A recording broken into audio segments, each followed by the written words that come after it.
Hi friends, welcome to Maths tutorial.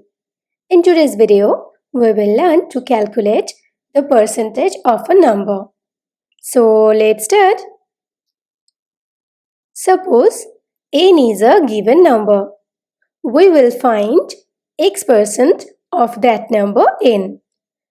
And we can express this as x by 100 times n. Now we will understand this fact with the help of an example. We will find 40% of 60.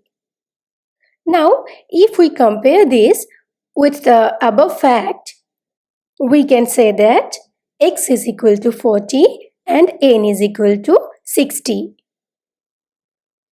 And using this fact, 40% of 60 can be written as 40 by 100 times 60.